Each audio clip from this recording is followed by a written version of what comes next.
अगर आप मेरे कंटेंट से थोड़ा भी रिलेट मारते हैं तो ये बिल्कुल चौंकाने वाली बात नहीं होगी आपके लिए कि मैं कितना फॉर ग्रांटेड लिया गया हूँ। प्रिविलेज, 2 टाइम का खाना और शुभम के अलावा एक ऐसी चीज जिसे पूरी दुनिया फॉर ग्रांटेड लेने लगी है, वो है बिजली, यानी कि इलेक्ट्रिसिटी।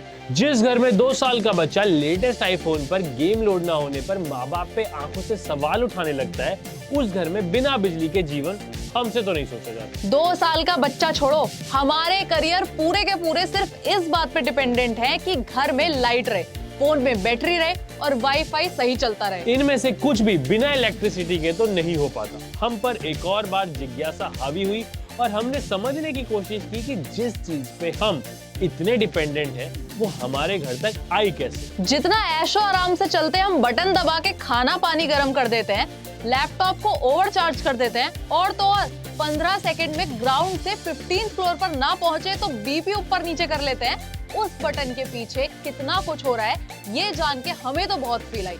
आप भी जानना चाहते हो तो गौर से सुनो।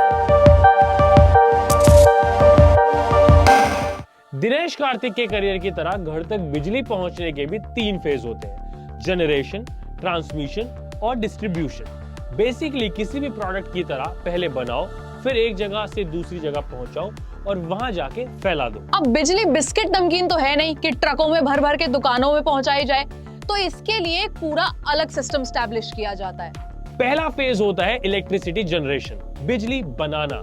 जहां बिजली बनाते हैं वो जगह है जनरेटिंग स्टेशन या पावर स्टेशन। पावर स्टेशन कई तरह के होते हैं, जैसे hydro power station, thermal power station, nuclear power station, solar power station वगैरह वगैरह। इन सब टाइप के पावर स्टेशंस का एक ही काम होता है, भारी मात्रा में बिजली बनाना। 10वीं तक अगर आपके पास साइंस और सुनने समझने की थोड़ी भी क्षमता थी तो आपने ये तो सुना ही होगा, energy can neither be created nor be destroyed. जिसे हम इलेक्ट्रिसिटी जनरेशन कह रहे हैं, वो बेसिकली एनर्जी के एक फॉर्म को दूसरे फॉर्म में कन्वर्ट करने का ही गेम है।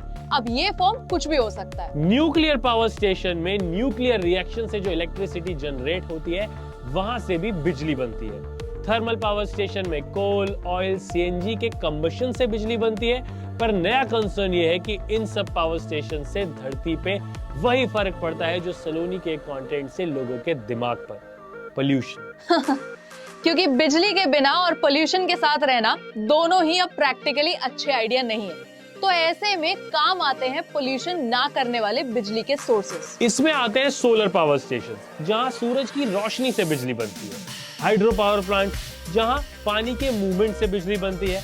विंड पावर प्लांट, जहां हवा के मूवमेंट से बिजली बनती है। जी हाँ, पवन चक्कियां। What? Bro, what are you talking about, man? AKA wind mills सिर्फ म्यूजिक वीडियो शूट्स के लिए नहीं होती है, उनसे बिजली बनती है। मैं नहीं मानता।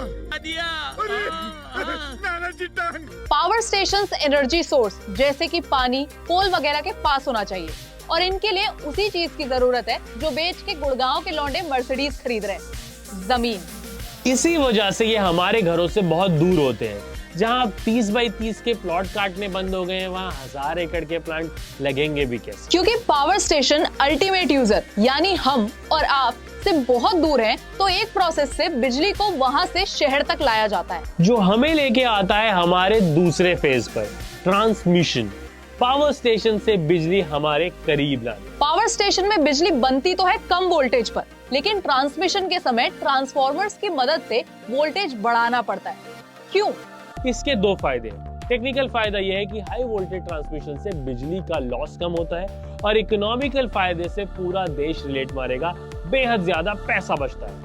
वोल्टेज बढ़ाने के बाद बिजली पहुंचाई जाती है उन्हीं बड़े टावर्स पर जो आप हाईवे के साइड में खेतों में देखते हुए जाते हैं। क्योंकि बिजली को कई किलोमीटर्स तक लेके जाना है और कोई रिस्क नहीं ले सकते, तो यही टावर्स काम आते हैं।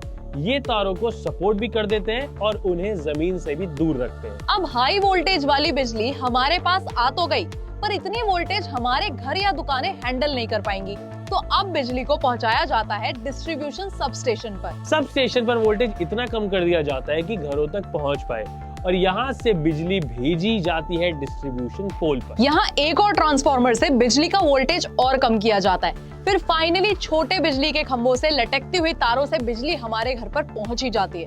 तब जाके कोई बच्चा नाक में उंगली डालते हुए अपनी मम्मी के फोन पर बेकार वीडियोस देख पाता है। तो आगे से अगर 2-5 मिनट बिजली ना आए तो आग बबूला होने की जरूरत नहीं है। बहुत लंबा प्रोसेस है, कहीं भी फॉल्ट हो सकता है। अगर आपकी थोड़ी सी भी जिज्ञासा शांत हुई, आपने कुछ नया जाना या बस आपको मजा आया, तो लाइक करो, ज्ञान बांटने के लिए शेयर करो and do subscribe to our channel. और मेहनती जनता, कमेंट्स में बताओ कि इंडिया का सबसे पहला पावर स्टेशन कौन सा था और सबसे बड़ा पावर स्टेशन कौन सा था। अरे यार, फिर से लाइट चली गई। पर गुस्सा भी तो नहीं कर सकती, अभी बताया कि इतना बड़ा सिस्टम है, कहीं भी फॉल्ट हो सकता है।